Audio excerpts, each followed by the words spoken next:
قبل يومين هيك كنت مريت على القصاب، جبت له من عنده باكه مال طلي. طبعا هي باكه مال طلي، باكه مال ديناصور. المهم جبت له من عنده باكه وجيت له من الصبح حطيتهم اياها، قلت لهم سووها غدا ورحت للسوق.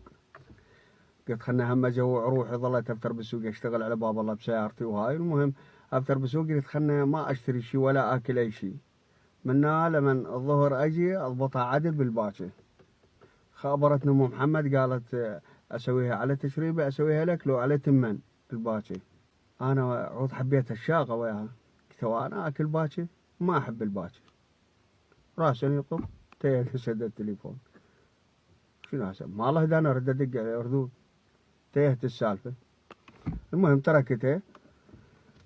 من الساعه ب 11 انا اجيت طاير لهلي، جبت له وياي طرشيات وجبت له بطل بيبسي بالعائله، وجيت مألف اشوف الباكه قدامي بالشارع، كانها تشريبه، كانها ما ادري شنو قدامي، وجوعان. اجيت طبيت قلت لهم يلا جوعان، قالوا هسه شويه. قلت لهم ماك شويه، شنو شويه شنو انا جوعان يجيبوا لي اكل.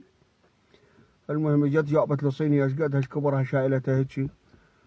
اخليها لك هنا بالغرفه لو بصاله؟ قلت عم طرحيها حتى فوق السطح اكل، بس اطرح الصينيه اريد الباكه انا تنطرح.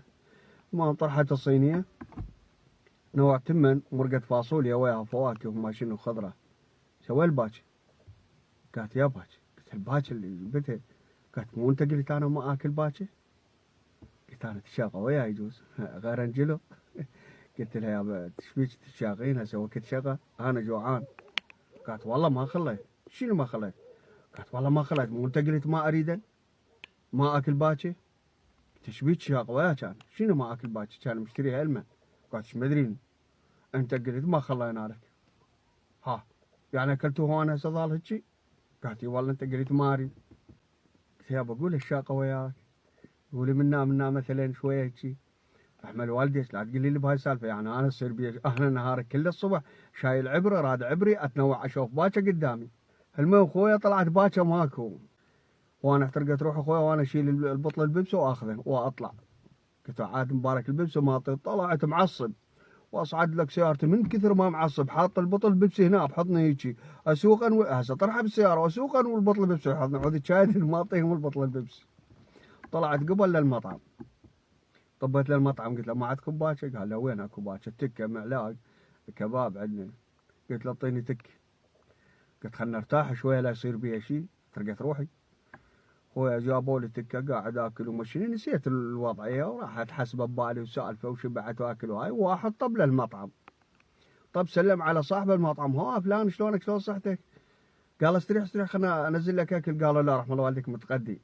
قال يابا، قال له والله هسه توني ماكل باكه. يا طرقحت الباكه هسه ما حكيت الا باكه وهالشين متوعدين ويا اليوم.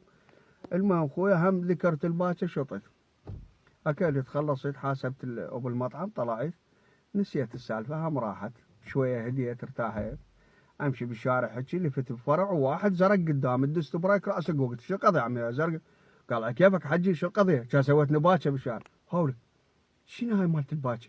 سويت نباكه بالشارع يعني هسه ماك الا باكه الا تقول باكه. حركت مشيت لان هذا واحد من ربعنا على طريقي صعدته وياي يسولف وياي وما ادري شنو. اجت واحده عجوز سمينه ومنها الها لغلغ هيك طالع منها شحم وهالكبر راسه، وهذا صعد بصفه خزرها. قال شوف الحجه شوف باكتها ايش كبرها عود على راسه. خزرته هيك ظلت نوع قال ها شكو؟ يعني هسه انت ما عندك موضوع الا باكه قول راسك كبير. قال لا مو لها لغد هيك. قلت له إيه ليش يعني اريد افتهم شغله الباكه اليوم ايش بيها وياي؟ الطب للمطعم قال ماكل باكه، الرته دعمه قال شو القضيه كان سويتني باكه. انت تقول شوف باكه العجوز الحجه ايش كبرها، اقول راسها ايش كبرها. يعني شنو الموضوع اليوم؟ شو تدري بيه انا مفلس من الباكه والله ما ادري.